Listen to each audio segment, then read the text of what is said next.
In Ascendance of a Bookworm, a book-loving woman is crushed under a bookshelf, and when reincarnated as a young girl, instead of seeking revenge against books, she instead tries to bring books into a world where they are very rare. This fantasy setting, which you could compare, at least in appearances, to the late Middle Ages, is an elaborately constructed world with detailed political, economic, and cultural aspects.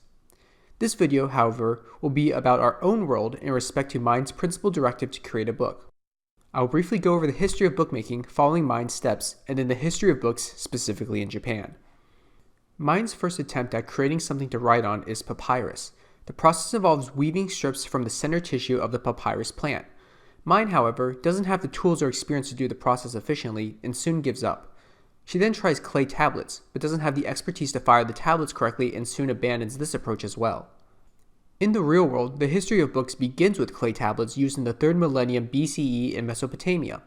Later, in ancient Egypt, papyrus was used, with books filled with papyrus sheets surviving from over 4,000 years ago.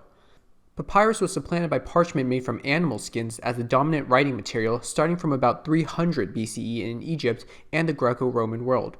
Early books were called codices and made from multiple pages of bound parchment.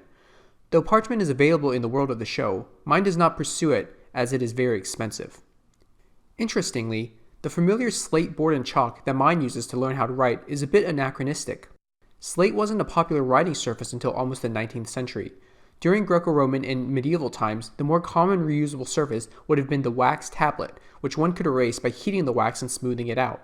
In fact, even though the Latin phrase tabula rasa is now translated as blank slate, it originally would have referred to an erased wax tablet.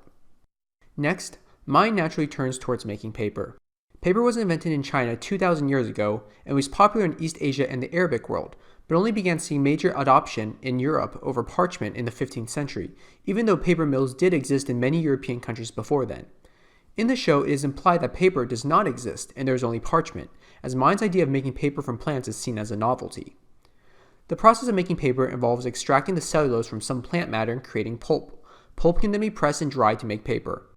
Although the modern paper we're familiar with today is made from trees, early paper was made from cellulose extracted from scrap sheets of cotton fabric. Now, anybody that has taken a world history course knows there's an essential part of the history of books that has not been mentioned yet: the Gutenberg press, invented around 1440. This printing press, which utilized movable type printing, was quicker and more efficient than woodblock printing methods. Having only seen most of the first season so far, I would expect this to be a future direction for the show if Mind is to produce enough books to stock a library with. Next, I'll briefly cover the history of books in Japan. This doesn't come up in the anime, which takes place in a Western fantasy setting, but the author, Miya Kazuki, growing up as a book lover in Japan, would have certainly had some awareness of this background. Plus, it may have some relevance to other anime that are set in historical Japan. All of the following methods would have used washi, or Japanese paper. Washi was manufactured by hand following the same general procedures as directed above and as shown in the show, utilizing wood from trees found in Japan.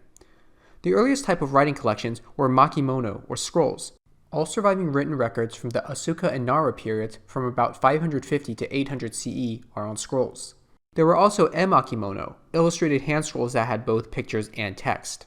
The successor to scrolls came about in the Heian period that followed. These early books were called orihon, utilizing folded paper in a style borrowed from the Chinese Tang dynasty. Later, books were sealed together with glue or bound with thread. In this period, printing would have been done through hand copying or through limited woodblock printing, and most of the books would have been Buddhist sutras or Chinese classical texts to be used at temples. Through the Edo period, starting from 1603, more crafts and tradespeople involved themselves in bookmaking, and, along with an expansion in audiences, more types of books began to get published. One major genre of books was ukiyo-zushi, a parallel to the woodblock ukiyo-e prints, the first major genre of popular Japanese fiction from 1680. During this period, bookstores and even rental shops appeared across Japan. With the Meiji period, beginning in 1868, Western movable type printing technologies became widespread in Japan, along with the adoption of the Western style of book we are most familiar with today.